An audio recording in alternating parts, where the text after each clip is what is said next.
I can't help it anyway, Bluntschli. Quite sure, thank you, Major. Saronoff and I will manage it. Yes, we'll manage it. He finds out what to do, draws up the orders, and I sign them. Division of labor. Number one, thank you. This hand is more accustomed to the sword than to the pen. It's very good of you, Bluntschli. It is indeed, to let yourself be put upon in this way. Sure, I can do nothing. You can stop interrupting, Paul. Huh? Oh, quite right, my love. Quite right. You haven't been campaigning, my dear. You don't know how pleasant it is for us to sit here after a good lunch with nothing to do but enjoy ourselves. One thing I want to make me thoroughly comfortable. What is that? My old coat. I don't feel at home in this one. I feel as if I was on parade. Oh, my dear Paul, how absurd you are about that old coat. It must be in the blue closet where you left it hanging up. I tell you, I've looked there. Am I to believe my own eyes or not?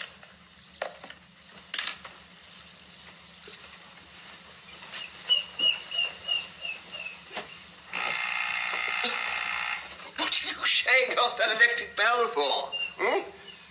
My dear, if you think the obstinacy of your sex can make a coat out of Raina's dressing gown, and you're waterproof and my mackintosh, you're mistaken. And that's exactly what the blue closet contains at present. Nicola, would you go to the blue closet and fetch your master's old coat? You know, the braided one he wears in the house? Yes, madam. Catherine. Yes, Paul? I bet you any piece of jewellery you like to order from Sophia against a week's housekeeping money that the coat isn't there. Done. Oh, oh, here's an opportunity for some sport. You'll bet on it. Bluntschli, I'll give you 6 to 1. It would be robbing you, Major. Madam is sure to be right. Well said, Switzer. Major, I bet you my best charger against an Arab mare for Raina that Nicola finds the coat in the blue closet. Your best... Don't be foolish, Paul. An Arabian mare will cost you 50,000 lavers. Really, Mother, if you're going to take the jewellery, I don't see why you should grudge me my Arab. Where was it, Nicola? Hanging in the blue closet, madam. Well, I'm... Paul. I could have sworn it wasn't there. Age is beginning to tell on me. I'm getting hallucinations. Here. Let me change. Excuse me, Bluntschli. Sergius, don't forget, I didn't take that bet of yours. You better give that Arab steed to Raina, since you aroused her expectations. Hey, Raina? Dreaming, as usual. Assuredly, she shall not be the loser. So much the better for her. I shan't come off so cheaply, I expect. Oh, I feel at home at last. That's the last order. What? Finished? Finished. Are you sure you've got nothing for me to sign? Not necessary. His signature will do. I call a thundering good day's work. Now, are you sure I can do nothing more? You had better both see the fellows that are to take these. Pack them off at once and show them that I've marked on the orders the time they should hand them in by. Tell them that if they stop to drink or tell stories, if they're 5 minutes late, they'll have the skin taken off their backs. I'll say so. And if one of them is man enough to spit in my face for insulting him, I'll buy his discharge and give him a pension. Huh. Just see that he talks to them properly, Major, will you? Quite right, Bluntschli, quite right. Well, certainly. By the by, Catherine, you better come too. They'll be far more frightened of you than of me. I dare say I had better. You would only splutter at them.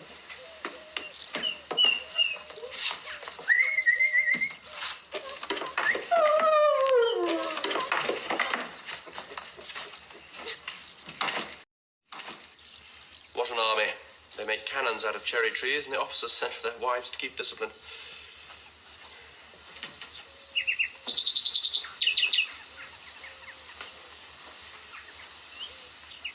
You look ever so much nicer than when we last met.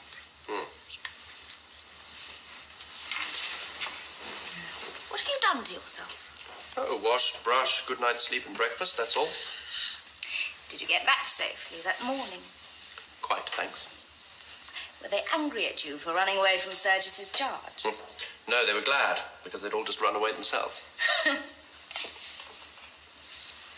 Must have made a lovely story, all that about me and my room. Oh, capital story. But I only told it to one of them, a particular friend. On whose discretion you could absolutely rely. Absolutely. He told it all to my father and Sergius the day you exchanged the prisons. No, you don't mean that, do you? I do indeed, but they don't know it was in this house you took refuge. If Sergius knew, he would challenge you and kill you in a duel. Bless me. Then don't tell him. Oh, please be serious, Captain Blunchley. Can you not realize what it is to me to deceive him? I want to be quite perfect with Sergius. No smallness, no meanness, no deceit. My relation to him is the one really beautiful and noble part of my life. I hope you can understand that. You mean you wouldn't like him to find out that the story about the ice pudding was a... Oh, don't talk of it in that flippant way. I lied. I know it. But I did it to save your life. He would have killed you. That was the second time I ever uttered a falsehood. Do you remember the first time? No. Was I present? Yes, when I told the officer that was searching for you that you were not present. True. I should have remembered it. Ah, it is natural that you should forget it first. It cost you nothing. It cost me a lie. A lie. My dear young lady, don't let this worry you. Remember, I'm a soldier. Now, what are the two things that happen to a soldier so often that he comes to think nothing of them? One is hearing people tell lies. The other is getting his life saved in all sorts of ways by all sorts of people. And so he becomes a creature incapable of faith and gratitude. Do you like gratitude? I don't. Pity is akin to love, and gratitude is akin to the other thing. Gratitude? If you are incapable of gratitude, you are incapable of any noble sentiment. Even animals are grateful. Oh, I see now exactly what you think of me. You were not surprised to hear me lie. To you, it was probably something I did every day, every hour. That is how men think of women. There was reason in everything. You said you'd only told 2 lies in your whole life. Dear young lady, isn't that rather a short allowance? I'm quite a straightforward man myself, but it wouldn't last me a whole morning. Do you know, sir, that you are insulting me? I can't help it. When you strike that noble attitude and speak in that thrilling voice, I admire you, but I find it impossible to believe a single word you say. Captain Blunchley! Yes? Do you mean what you said just now? Do you know what you said just now? I do. I?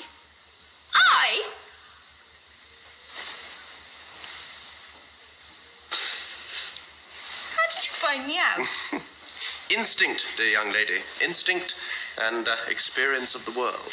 Do you know, you're the first man I ever met who didn't take me seriously. You mean, don't you, that I'm the first man who has ever taken you quite seriously?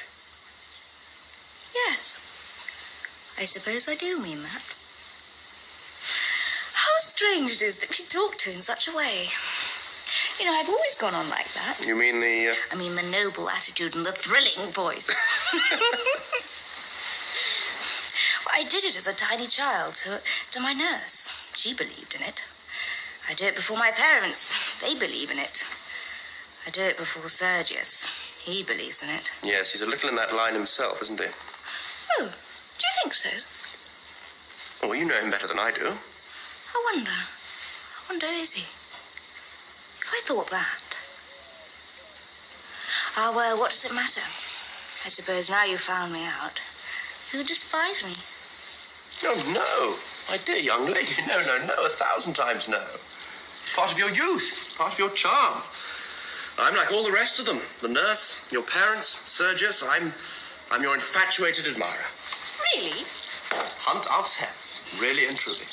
But what did you think of me for giving you my portrait? Your portrait? You never gave me your portrait.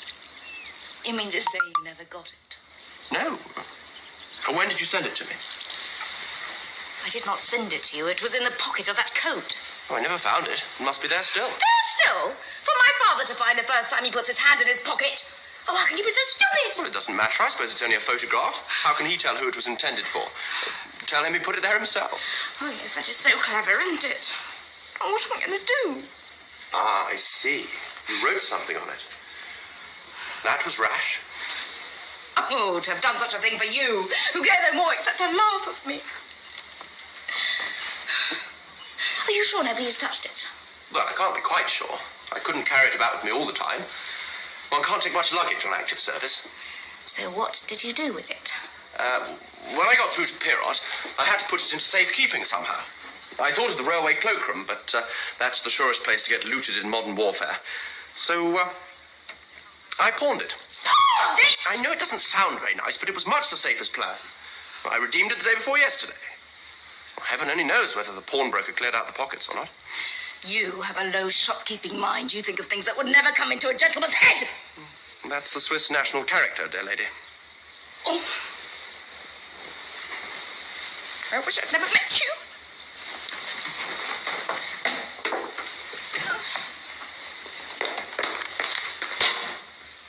For you. The messenger's waiting. Will you excuse me? The last postal delivery that reached me was 3 weeks ago. These are the subsequent accumulations. 4 telegrams a week old.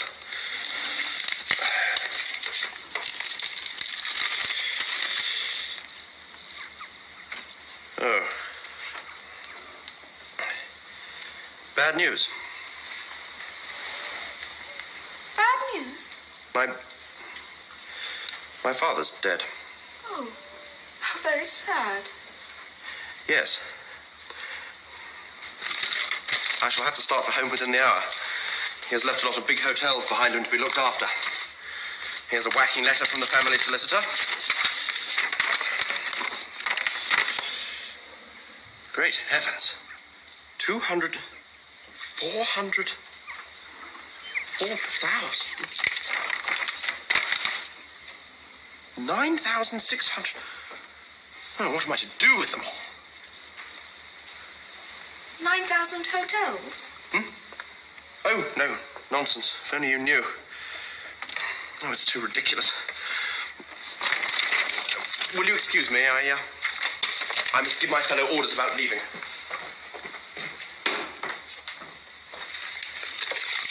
He's not much heart, that Swiss. He's not a word of grief for his poor father. Grief? A man who's been doing nothing but killing people for years. What does he care? What does any soldier care? Major Saranov has been fighting too, and he has plenty of heart left. I thought you wouldn't get much feeling out of your soldier.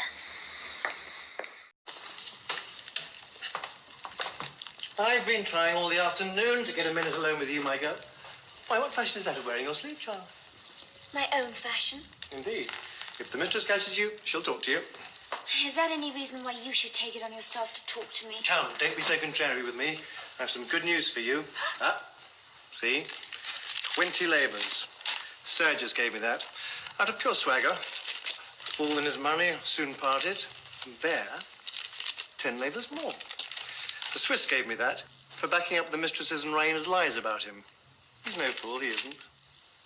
Oh, you should have heard old Catherine downstairs. As polite as he pleased to me, telling me not to mind the Major being a little impatient, as they knew what a good servant I was. After making a fool and a liar of me before them all. The 20 shall go to our savings, and you shall have the 10 to spend, if you'll only talk to me so as to remind me that I'm a human being. I get tired of being a servant occasionally. Yes. Sell your manhood for 30 lavers and buy me for 10. Keep your money.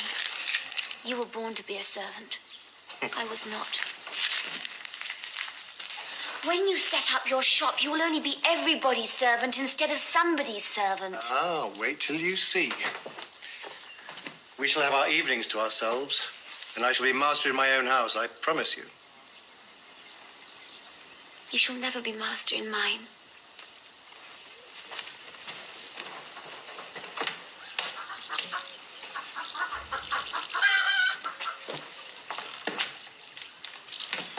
You have a great ambition in you, Luca.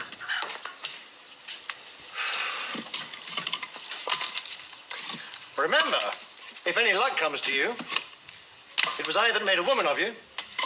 You? Yes, me. Who was it made you give up wearing a couple of pounds of false hair on your head and reddening your lips and cheeks like any other Bulgarian girl? I did. Who taught you to trim your nails, keep your hands clean, be dainty about yourself, like a fine Russian lady? Me. Do you hear that?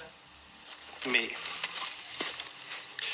I've often thought that if Raina were out of the way, and you're just a little less of a fool, and Sergio's just a bit more of one, you might come to be one of my grandest customers, instead of only being my wife and costing me money. I believe you would rather be my servant than my husband. You would make more out of me. Oh, I know that soul of yours. Never you mind my soul. But just listen to my advice. If you want to be a lady, your present behavior to me won't do at all. Unless when we're alone. It's too sharp and impudent. And impudence is a sort of familiarity. It shows affection for me.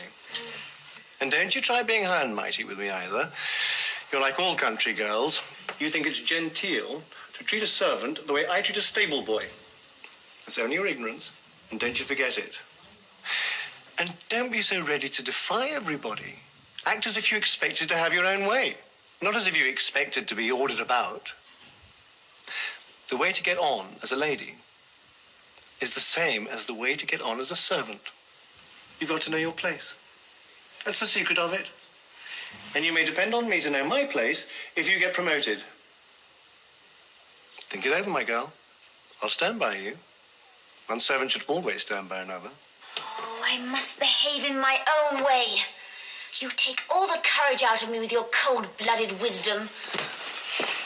Put those logs on the fire. That's the sort of thing you understand. This means Tom, you want some food, right, sir?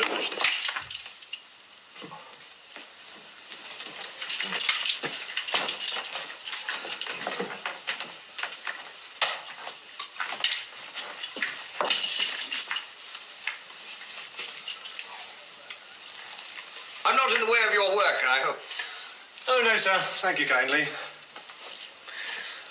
I was only speaking to this foolish girl about her habit of running up here to the library whenever she gets the chance to look at the books. It's the worst of her education, sir. It gives her habits above her station. Make that table tidy, Luca, for the Major.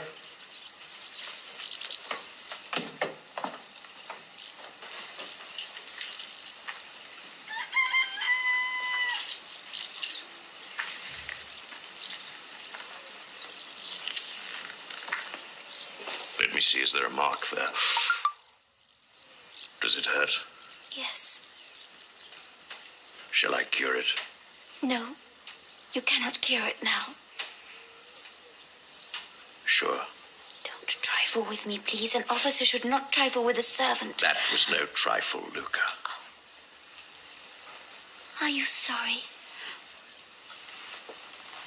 I am never sorry. I wish I could believe a man could be as unlike a woman as that.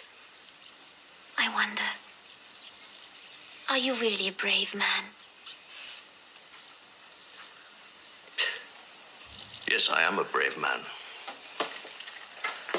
My heart jumped like a woman's at the first shot. But I found in the charge that I was brave, yes. That at least is real about me. Did you find in the charge that the men whose fathers are poor like mine were any less brave than the men who are rich like you? Not a bit. They all slashed and yelled and cursed like heroes. Sure, the courage to rage and kill is cheap. My English bull terrier has as much of that sort of courage as the whole of the Bulgarian nation and the whole of the Russian nation at its back. But he still lets my groom thrash him all the same, don't you? Ah, that's your soldier all over. No, Luca, your poor men can cut throats, but they're afraid of their officers. They put up with insults and blows. They stand by and see one another punished like children, aye, and help to do it when they're ordered. And the officers, well, I'm an officer. Oh, give me the man that will defy to the death any power on earth or in heaven that sets itself up against his own will and conscience. He alone is the brave man. How How easy it is to talk. Men never seem to grow up. They all have schoolboys' ideas. You don't know what true courage is. Indeed. I am willing to be instructed. Look at me. How much am I allowed to have my own will? I have to get your room ready for you, to sweep and dust, to fetch and carry. How could that degrade me if it did not degrade you to have it done for you? But if I were Empress of Russia, above everyone in the world, then, though according to you I could show no courage at all, you should see. You should see.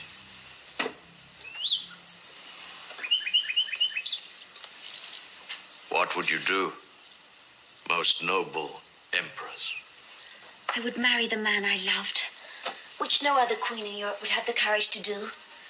If I loved you, though you would be as far beneath me as I am beneath you, I would dare to be the equal of my inferior. Would you dare as much if you loved me? No. If you felt the beginnings of love for me, you would not let it grow. You would not dare. You would marry a rich man's daughter because you would be afraid of what people would say to you. You lie! It is not so by all the stars. If I loved you and I were the Tsar himself, I would place you on the throne by my side. Oh.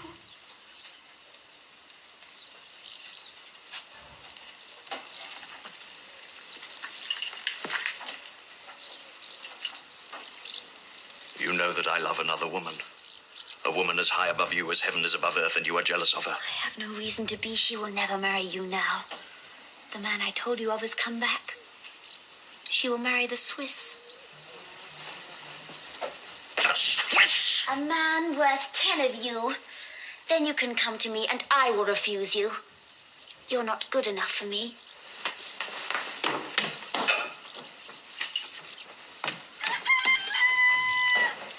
I will kill the Swiss!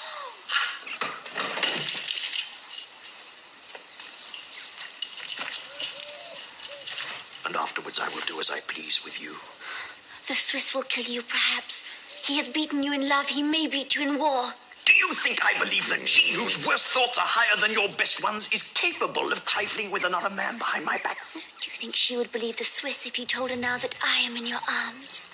Damnation, oh damnation! Mockery, oh mockery everywhere! Everything I think is mocked by everything I do! Coward, liar, fool! Shall I kill myself like a man or live and pretend to laugh at myself?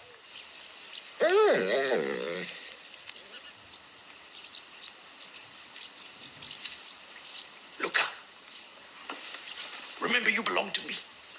What does that mean? An insult? It means that you love me. And I have had you here in my arms, and perhaps will have you there again, whether that is an insult. I neither know nor care. Take it as you please. But I will not be a coward and a trifler. If I choose to love you, I dare marry you in spite of all Bulgaria. If these hands ever touch you again, they shall touch my affianced bride. Oh. We shall see whether you dare keep your word. And take care. I will not wait long. Yes, we shall see. And you will await my pleasure.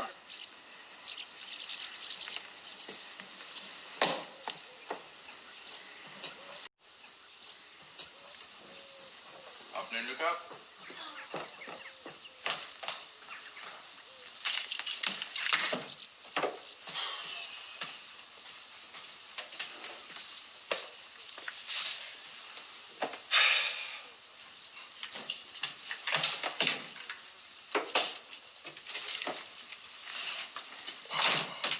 Captain Blunchley. That's a remarkable-looking young woman.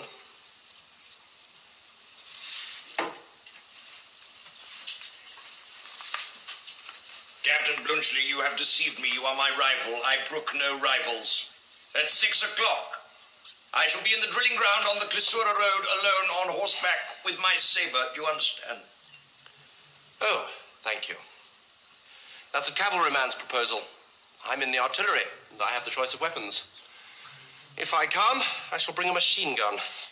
And there shall be no mistake about the cartridges this time. Take care, sir.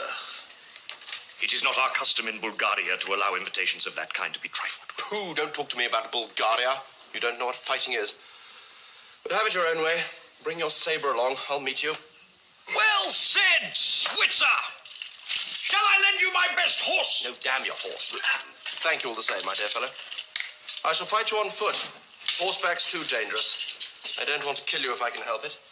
I've heard what Captain Bouchier said, Sergius. You are going to fight. Why?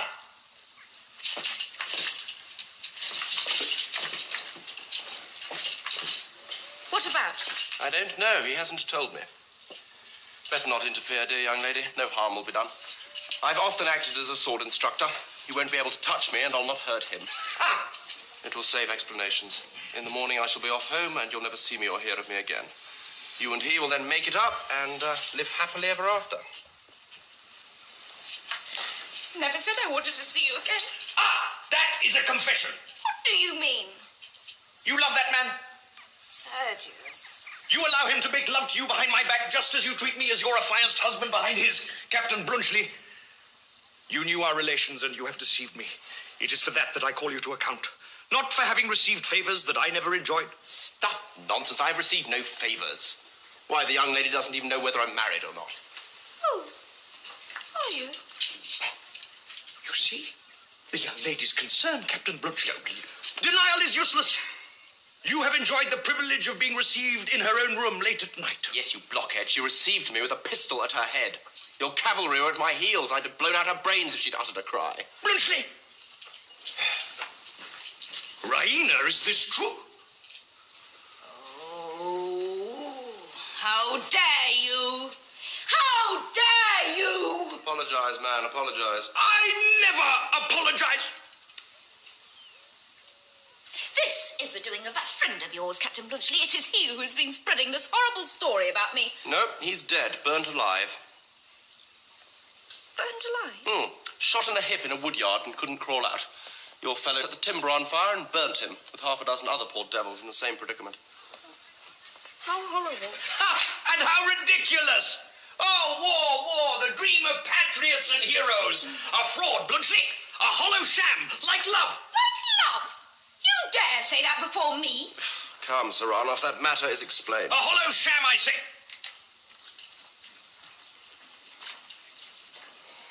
Would you have come back here if nothing had gone between you except at the muzzle of your pistol?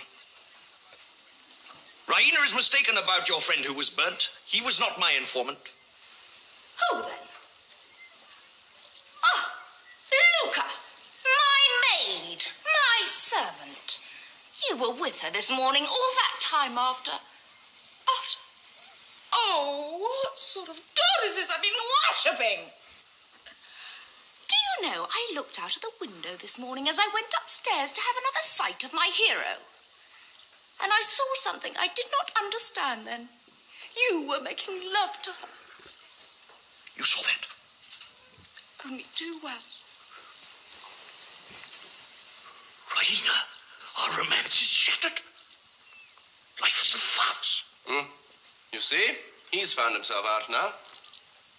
Blunchley, I have allowed you to call me a blockhead. You may now call me a coward as well. I refuse to fight you. Do you know why? No. But it doesn't matter. I didn't ask the reason when you cried on, and I don't ask the reason now that you cry off. I'm a professional soldier. I fight when I have to, and I'm very glad to get out of it when I haven't to. You're only an amateur. You think fighting's an amusement. Well, you shall hear my reason all the same. My professional. The real reason is, it takes two men, real men. Men of heart and blood and honor to make a genuine combat. I could no more fight with you than make love to an ugly woman. You've got no magnetism. You're not a man. You're a machine. Quite true. Quite true. I always was that sort of fellow. I'm really very sorry. But now that you've found out that life isn't a farce, but something quite sensible and serious, well, what further obstacle is there to your happiness? You are very solicitous about my happiness and his. Have you forgotten his new love, Luca? It is not you he must fight now, but his rival, Nicola. Yes, do you not know that they're engaged? Nicola! Our fresh abyss is opening! Nicola! Listen. Ah! Yes. A shocking sacrifice, isn't it? Such beauty, such intellect, such modesty, wasted on a middle-aged servant man. Oh, really, Sergius, you cannot stand by and allow such a thing. It would be unworthy of your chivalry. Viper! Viper! Viper! Okay, Saranov, you're getting the worst of this. Do you realize what this man has done, Captain Blunchley? He has set that girl as a spy on us, and her reward is that he makes love to her. False! Monstrous! Monstrous! Do you deny that she told you about Captain Blunchley being in my room? No, but I... Do you deny that you were making love to her when she told you? No, but I tell you... It is unnecessary to tell us anything more. That is quite enough for us. I told you were getting the worst of it, Saranov. Tiger! Cat! Do you hear this man calling me names, Captain Blunchley? What else can he do, dear lady? He must defend himself somehow. Come now, don't quarrel. What good does it do?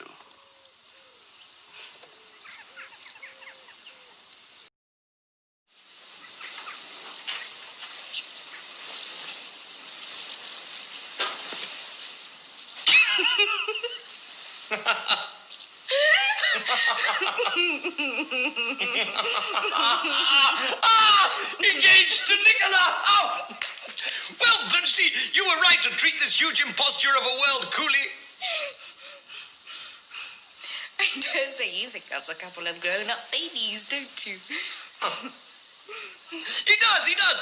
Swiss civilization, nurse-tending Bulgarian barbarism. Eh, Blunchley? Not at all, I assure you. I'm just very glad to get you two quieted.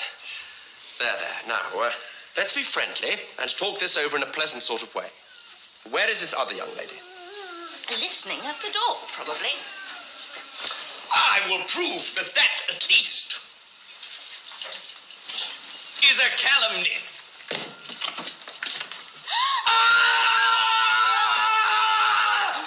Judge her, Blunchley! You, the cool, impartial man, judge the eavesdropper! Oh, I mustn't judge her. I once listened to myself outside a tent when there was a mutiny brewing. It's all a question of the degree of provocation. My life was at stake. My love was at stake. I am not ashamed. Your love? Your curiosity, you mean? My love, stronger than anything you can feel, even for your chocolate cream soldier. What does that mean?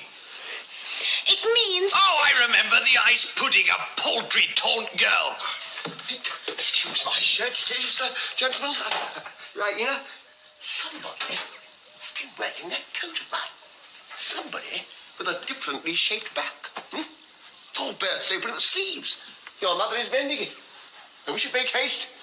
I shall catch cold.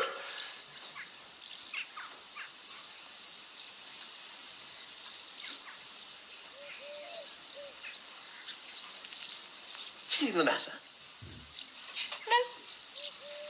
No. No. Nothing.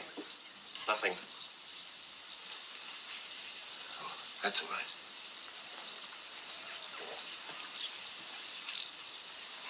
Anything the matter, Luca? No, sir. That's all right. Go to your mistress and pass my coat like a good girl, will you? Here it is, Papa. Give it to me, Nicola. And do you put some more wood on the fire?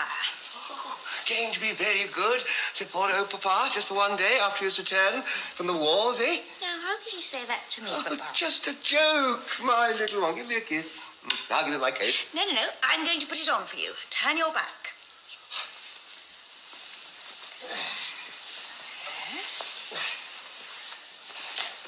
There. Comfortable, dear? Quite, my little love, quite. I found something funny. What's the meaning of it? Hello. I could have sworn. I wonder what the... Ah, your mother's taken it. Taken what? Your photograph with an inscription. By Ina, to her chocolate cream soldier, a souvenir. There's more to this than meets the eye. And I'm going to find it out. Nicola. Sir? Did you spoil any pastry of Miss Raina's this morning? You heard Miss Raina say that I did, sir. I know that, you idiot. Was it true? I'm sure Miss Raina is incapable of saying anything that is not true, sir. Are you? Well, I'm not. Come. Do you think I don't see it all? Sergius, you're the chocolate cream soldier, aren't you? I? A chocolate cream soldier? Certainly not. Not? Do you mean Raina sends things like that to other men? The world is not such an innocent place as we used to think it, Petkoff. It's all right, Major. I'm the chocolate cream soldier. The gracious young lady saved my life by giving me chocolate creams when I was starving. Shall I ever forget their flavor? My late friend Stoltz told you the story at Pirot. I was the fugitive. Sergius, do you remember how these two women went on this morning when we mentioned it? Ah. Oh. You're a nice young woman, aren't you? Major Saranov has changed his mind. And I did not know that Captain Blunchley was married when I wrote that on the photograph. I'm not married. You said you were. I did not. I positively did not. I never was married in my life. Raina, will you kindly inform me, if I'm not asking too much, which of these gentlemen you are engaged to? To neither of them. This young lady is the object of Major Saranov's affections at present. Luca? Sergius, are you mad? This girl's engaged to Nicola. I beg your pardon, sir. There is a mistake. Luca is not engaged to me. Not engaged to you, you scoundrel. Well, you had 25 labors from me on the day of your betrothal. And this girl had a gilt bracelet for Miss Raina. We gave it out so, sir, but it was only to give Luca protection. Oh, she had a soul above her station, and I have been no more than her confidential servant. I intend, as you know, sir, to set up a shop later on in Sofia, and I look forward to her custom and recommendation, should she marry into the nobility. Well, This is either the finest heroism or the most crawling baseness. Which is it, Blunchley? Never mind whether it's heroism or baseness. Nicola's the ablest man I've met in Bulgaria. I'll make him manager of a hotel if he can speak French and German. I have been insulted by everyone here. You set them the example. You owe me an apology. It's no use. He never apologizes. Not to you, his equal and his enemy. To me, his poor servant. He will not refuse to apologize.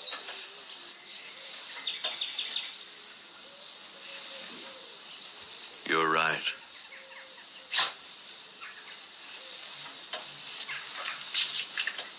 Forgive me. I forgive you. That touch makes me your affianced wife. I forgot that. You can withdraw if you like. I withdraw. Never. You belong to me.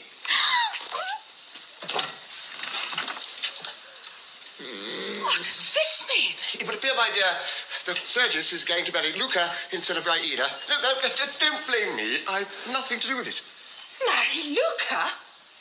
Sergius, you are bound by your word to us. Nothing binds me. Saranov, your hand, my congratulations. These heroics of yours have their practical side, after all. Gracious young lady, the best wishes of a good Republican. Luca, you've been telling stories. I have done Raina no harm. Raina?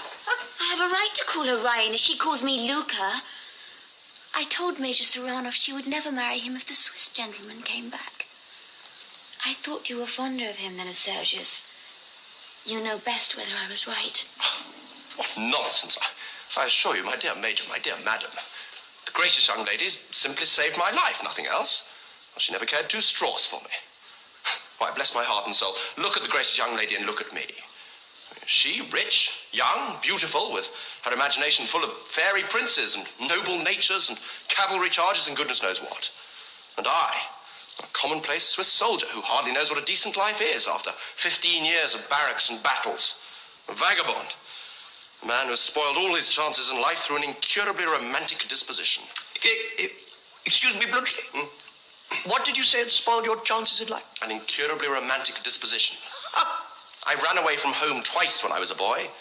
I went into the army instead of into my father's business. I climbed the balcony of this house when any other man of sense would have dived into the nearest cellar. I came sneaking back here to take another look at the young lady when any other man my age would have sent the coat back. My coat? Yes, that's the coat I mean. Would have sent the coat back and gone quietly home. Do you suppose that I'm the sort of fellow a young girl falls in love with? Why, look at our ages. I'm 34. I don't suppose the young lady is much over 17. All that adventure, which was life or death to me, was only a schoolgirl's game to her. Chocolate creams and hide and seek. Here's the proof. Now I ask you, would a woman who took the affair seriously have sent me this and written on it, Raina, to her chocolate cream soldier, a souvenir? That's what I was looking for. How the deuce did it get there? I have put everything right, I hope, gracious young lady. I quite agree with your account of yourself. You are a romantic idiot. Next time, I hope you will know the difference between a schoolgirl of 17 and a woman of 23. 23? Blunchley, my one last belief is gone. Your sagacity is a fraud like everything else. You've less sense even than I. 23. 23. In that case, Major Petkov, I beg to propose formally to become a suitor for your daughter's hand in place of Major Saranov, retired. You dare! If you were 23 when you said those things to me this afternoon, I shall take them seriously. I doubt, sir, whether you quite realize my daughter's position, or that of Major Sergei Saranov, whose place you propose to take. The Petkovs and the Saranovs are known as the richest and most important families in the country. Our position is almost historical. We can go back for 20 years. Never mind all that, Catherine. We'd be only too happy. I only question your position, but hang it all, you know. Raina is accustomed to a very comfortable establishment. I mean, Sergius has 20 horses. But who wants 20 horses? We're not going to keep a circus. My daughter, sir, is accustomed to a first-rate stable. Oh, shh, Mother, you're making me ridiculous. Oh, well, if it comes to a question of establishment, here goes. How many horses did you say? 20, noble Switzer. I have 200 horses. How many carriages? 3. I have 70. 24 of them will take 12 inside, besides 2 on the box, not counting the driver and conductor. How many tablecloths have you? Well, how the deuce should I know? Have you 4,000? No. I have. I have 9,600 pairs of sheets and blankets with 2,400 eider-down quilts. I have 10,000 knives and forks and the same quantity of dessert spoons. I have 6 palatial establishments besides 2 livery stables, a tea gardens and a private house. I have 4 medals for distinguished services. I have the rank of an officer and the standing of a gentleman, and I have 3 native languages. Show me any man in Bulgaria who can offer as much.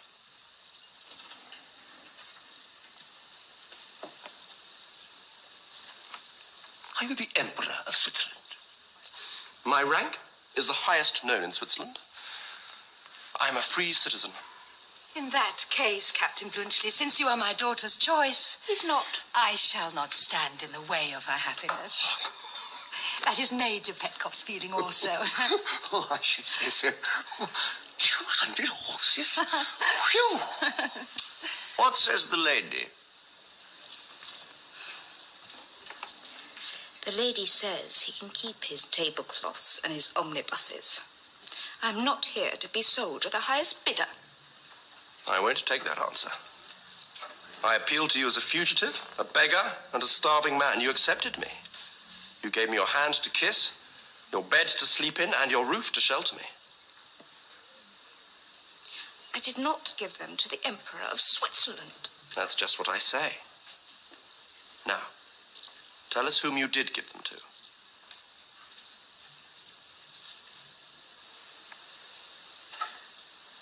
To my chocolate cream soldier. That'll do. Thank you.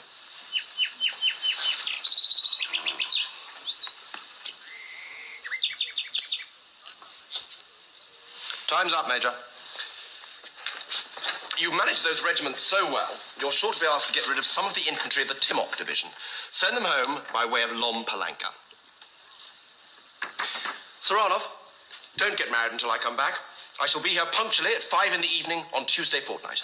Gracious ladies, Good evening.